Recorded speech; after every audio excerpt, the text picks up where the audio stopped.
बिस्मिल्लाहिर्रहमानिर्रहीम। तमाम तारीफ़ें अल्लाह ताला की ज़ात के लिए और दुरूद पाक हज़रत मोहम्मद सल्लल्लाहु अलैहि वसल्लम पर। ये स्टूडेंट्स, आज हमारे पास क्वेश्चन नंबर 4 है जिसको हम सॉल्व करेंगे एक्सरसाइज 1.3 का। तो बेटा, ये क्वेश्चन एक ऐसा क्वेश्चन है जिसमें हमारे पास एक कम्प्लेक्स नंबर दिया हुआ है और उस पे हमने 4 चीज़ें जो हैं फाइंड करके वो प्रूव करनी है कि उन चारों का आंसर सेम आएगा। ठीक है जी। तो ये इंतहाई अहम सवाल है और अपनी नौइयत का वाहिद सवाल है आपके पूरे चैप्टर में। ठीक है जी। सबसे पहले इसको सॉल्व कैसे करना है ये देखिए। तो सबसे पहले आप जो है इस क्वेश्चन को सॉल्व करने के लिए, अच्छा, इसमें ना आपने को लेफ्ट हैंड और राइट हैंड साइड नहीं लिख कर साबित करना, क्योंकि इसमें 4 साइडें हैं। तो आप सिंपली ये करें कि आपके पास जो जी कम्प्लेक्स नंबर दिया हुआ है और उस पे आप ये पहली फॉर्म जो है एब्सोल्यूट वैल्यू वो फाइंड करें। फिर दूसरी चीज़ जो है वो नेगेटिव जी का एब्सोल्यूट वैल्यू वो फाइंड करें और इस तरह से ये 4 जवाब आप निकाल के वेरीफाई करें कि वो चारों बराबर होंगे। ठीक है जी। तो सबसे पहले इसको हम जो है वो एब्सोल्यूट वैल्यू ले लेते हैं, क्योंकि पहले पार्ट में हमने एब्सोल्यूट वैल्यू लेनी है। तो ये देखें, इंतहाई आसान क्वेश्चन है। तो ये 4 का स्क्वायर माइनस माइनस 3 का स्क्वायर, यहाँ प्लस आएगा। ठीक है जी। इसको सॉल्व करें तो ये देखिए आपके पास ये 16 प्लस 9। ठीक है जी। तो जब आप 16 प्लस 9 को सॉल्व करेंगे तो आपके पास क्या आएगा? आपके पास आएगा 25 का स्क्वायर रूट। 25 के स्क्वायर रूट को सॉल्व करें तो 5। तो ये आपके पास जी का एब्सोल्यूट वैल्यू आ गया। इसको आप इक्वेशन नंबर 1 कह दें। ठीक है जी। Equation number 1। इसी तरह आप यहाँ पे लाइन लगाएं और दूसरा पार्ट जो है वो फाइंड करें। तो दूसरा पार्ट आपके पास क्या है? नेगेटिव जी का एब्सोल्यूट वैल्यू। तो नेगेटिव जी पहले फाइंड करें। ठीक है जी। नेगेटिव जी कैसे फाइंड करेंगे? नेगेटिव से आप दोनों साइडों को मल्टीप्लाई कर दें। ये ले, नेगेटिव जी की वैल्यू क्या है? 4 माइनस 3 होता। तो आप नेगेटिव से इसको मल्टीप्लाई करेंगे, दोनों साइन चेंज हो जाएंगे। ये लें, कुछ इस तरह से। ठीक है जी। इसको मज़ीद सिंप्लीफाई करें। अब इसका ये आपके पास नेगेटिव जी आ गया। अब इसका एब्सोल्यूट वैल्यू ले लें। एब्सोल्यूट वैल्यू कैसे आएगा? स्क्वायर रूट माइनस 4 का स्क्वायर प्लस 3 का स्क्वायर। ठीक है जी। तो ये अगेन क्या जवाब आएगा? 16 प्लस 9। और हमें पता है ये 25 का स्क्वायर रूट होगा। 25 का स्क्वायर रूट सॉल्व करें तो क्या आएगा? 5। ये नेगेटिव जी का एब्सोल्यूट वैल्यू आ गया। इसको इक्वेशन नंबर 2 का नाम दे दें। ठीक है जी। इसी तरह यहाँ पे अब हम तीसरा पार्ट कर लेते हैं। वो क्या है? जी का डबल कॉन्जुगेट लेंगे। पहले ये देखें, ये वाली फॉर्म, जी का डबल कॉन्जुगेट लेंगे और फिर उसका जो है एब्सोल्यूट वैल्यू। तो सबसे पहले सिंगल कॉन्जुगेट लेते हैं। जी क्या है हमारे पास? जी है 4 माइनस 3 एटा। ठीक है जी। उसके ऊपर बार, तो इसको अप्लाई करें, 4 प्लस 3 एटा हो जाएगा। ठीक है जी। ये जी बार अगेन कॉन्जुगेट ले लें। ये लें, ये एक कॉन्जुगेट पहले था, उसका दोबारा कॉन्जुगेट ले लेते हैं। तो इसका मतलब 4 प्लस 3 एटा का अगेन कॉन्जुगेट लेना पड़ेगा। ये लें। अब इससे क्या होगा? 4 माइनस 3 एटा हो जाएगा। ये कुछ इस तरह से जी डबल कॉन्जुगेट का आंसर। अब इसका आप जो है वो एब्सोल्यूट वैल्यू ले लें। ये लें, जी डबल बार का एब्सोल्यूट वैल्यू। तो ये आपके पास क्या आएगा? 4 का स्क्वायर प्लस माइनस 3 का स्क्वायर। तो आप फिर सिंप्लीफाई करें तो ये आपके पास 16 जमा 9 ही आएगा। इसको आप सॉल्व करेंगे तो मैं एक स्टेप इधर इकट्ठा ही कर रहा हूँ, तो ये 5 आ जाएगा बेसिकली। ठीक है जी। जी डबल कॉन्जुगेट का एब्सोल्यूट वैल्यू। तो आप इक्वेशन नंबर 3 का नाम दें। ये लें, क्वेश्चन नंबर 1 2 और ये 3। अब रहेगी आखिरी बात, जो कि हम पिछले क्वेश्चन में भी सीख चुके हैं, और वो क्या है कि आपने जी का कॉन्जुगेट भी करना है, नेगेटिव भी लेना है और उसका एब्सोल्यूट वैल्यू भी फाइंड करना है।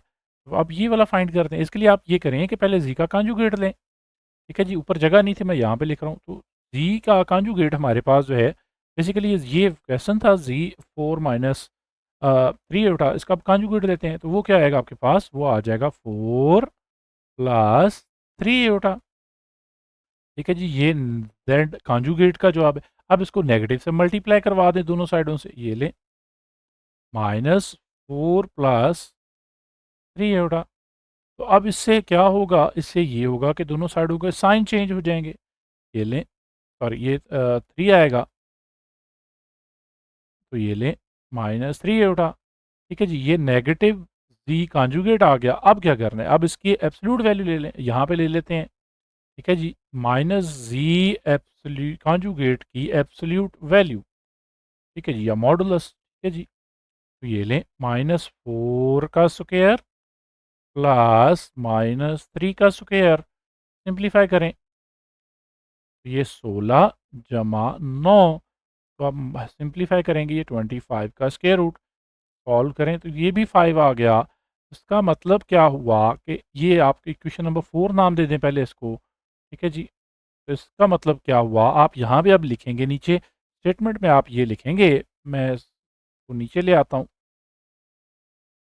यहाँ पे आप लिखेंगे फ्रॉम इक्वेशन नंबर 1 2 3 एंड 4 क्या साबित हुआ, प्रूव्ड दैट।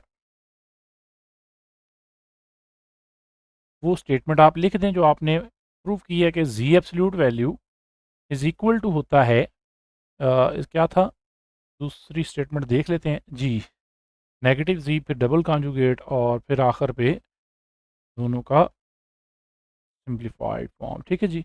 नेगेटिव जी का कॉन्जुगेट इसके बराबर है और फिर ये इक्वल टू है डबल कॉन्जुगेट के, और आखिर पे जो है वो जी नेगेटिव कॉन्जुगेट का एब्सोल्यूट वैल्यू। तो ये आपकी जो स्टेटमेंट है वो इस तरह से प्रूव हो जाएगी। तो ये क्वेश्चन इंतहाई अहम है लेकिन आसान है, तो आप इसको इस तरह से सॉल्व करेंगे।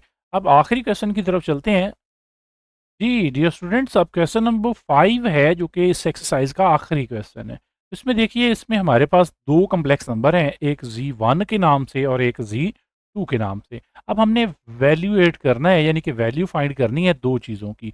और वो किन दो चीज़ों की, आप यहाँ पे देखें तो ये हमने जो चीज़ फाइंड करनी है बेसिकली ये आर ई क्या मतलब है और आई एम का क्या मतलब है। R E stand for real part. ठीक है जी, ये बात याद रख लें कि आप बुक पे भी इसको लिख लें कि ये किसके लिए है, रियल पार्ट के लिए।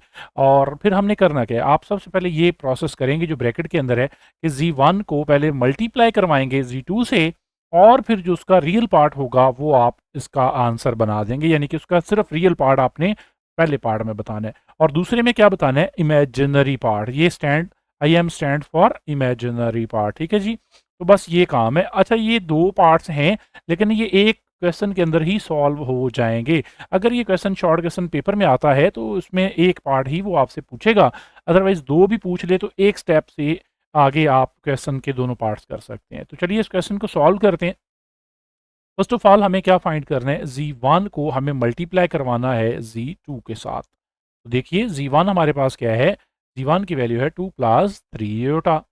ठीक है जी। और z2 की वैल्यू क्या है, -1 प्लस एयोटा। ठीक है। अब सिंपली हमने क्या करना है, इनकी मल्टीप्लिकेशन करवानी। तो हमें पता है 2 को पहले हम दोनों टर्म से मल्टीप्लाई करेंगे। ठीक है जी। तो चलिए देखिए, 2 को -1 से किया तो -2, 2 को एयोटा से किया तो 2 एयोटा। ठीक है। इसी तरह आप 3 एयोटा को दोनों से मल्टीप्लाई करवाएं, ये देखें तो ये आ जाएगा -3 एयोटा माइनस, अब +3 एयोटा को एयोटा से मल्टीप्लाई करें तो +3 एयोटा स्क्वायर, कुछ इस तरह से। अब इसको मज़ीद सिंप्लीफाई करते हैं, -2 एज इट, ये 2 एयोटा और ये माइनस के 3 हैं तो ये माइनस का 1 एयोटा बच जाएगा। और साथ में 3 के साथ जो एयोटा स्क्वायर है इसकी वैल्यू पुट करें -1, इसको आप सिंप्लीफाई करवाएं तो ये -2 माइनस एयोटा और ये plus minus minus 3 one the 3। अब क्या करेंगे, आप -2 को -3 के साथ ऐड करें तो ये -5 हो जाएगा और साथ में माइनस एयोटा आ जाएगा। तो बेटा ये आपके पास z1 मल्टीप्लाई z2 का जवाब आ चुका है। लेकिन अभी हमने अब आगे मज़ीद दो पार्ट्स करने हैं। तो यहाँ तक करने के बाद आप अब यहाँ पे नीचे पार्ट नंबर 1 और पार्ट नंबर 2 की हेडिंग दें ऐसे। ठीक है जी। चले मैं यहाँ पे कलर चेंज कर देता हूँ। तो पार्ट नंबर 1 हमारे पास था real part of z1 into z2 find करना। ठीक है। अब आप क्या करेंगे, आप सिंपली यहाँ पे देखें कि z1 और Z2 जो है वो हमारे पास क्या है, वो है -5 माइनस एयोटा। तो इसका रियल पार्ट निकालना है, तो आप इसका रियल पार्ट कैसे निकालेंगे, हमें पता है कि रियल पार्ट वो टर्म होती है जिसके साथ एयोटा ना हो, उसका रियल पार्ट फिर क्या हुआ, -5। तो ये आपका आंसर आ गया। ठीक है जी। इसी तरह आप दूसरा पार्ट जब करेंगे, पार्ट नंबर 2 के लिए यहाँ पे कर लेते हैं। उसके लिए क्या करना है, आपने इमेजिनरी पार्ट फाइंड करना है, किसका, Z1 इंटू Z2 का। तो इसके लिए आप अगेन फिर क्या करें, आप Z1, यहाँ पे मैं कलर चेंज कर रहा हूँ जी, Z1 इंटू Z2 का आंसर हमें पता है वो क्या है, -5 माइनस एयोटा। अच्छा, यहाँ पे मैं ना थोड़ा-सा ये बात आपको समझाना चाह रहा हूँ कि यहाँ पे अगर अकेला एयोटा है तो उसके साथ आपको पता है इसका कोएफ़िशिएंट क्या होता है 1, तो आप यहाँ पे 1 लाज़मी लिख लें। कुछ बच्चों को ये बात समझ नहीं आती इसलिए ये लिखवा रहा हूँ, ताकि जब हम imaginary part of Z1 into Z2 निकालें तो आपको ये पता हो कि इमेजिनरी पार्ट होता है एयोटा के साथ वाली टर्म। तो एयोटा के साथ इस टाइम पे कुछ नहीं है तो 1 है, और अगर ये नेगेटिव में है तो एयोटा के साथ फिर क्या होगा -1। यहाँ पे अक्सर बच्चे ना एयोटा लिख देते हैं या नेगेटिव एयोटा। तो बेटा ये बात याद रखें, एयोटा जो है वो इमेजिनरी पार्ट को शो करता है, इंडिकेट करता है, लेकिन वो खुद इमेजिनरी में शामिल नहीं होगा। तो बेटा ये आप दोनों के जो हैं वो आपके ये 2 पार्ट्स आंसर हैं। मैं उम्मीद करता हूँ आपको ये पूरी एक्सरसाइज समझ आई होगी। नेक्स्ट वीडियो में मिलते हैं अगली एक्सरसाइज के साथ। तब तक के लिए अपना ख्याल रखें। अल्लाह हाफ़िज़।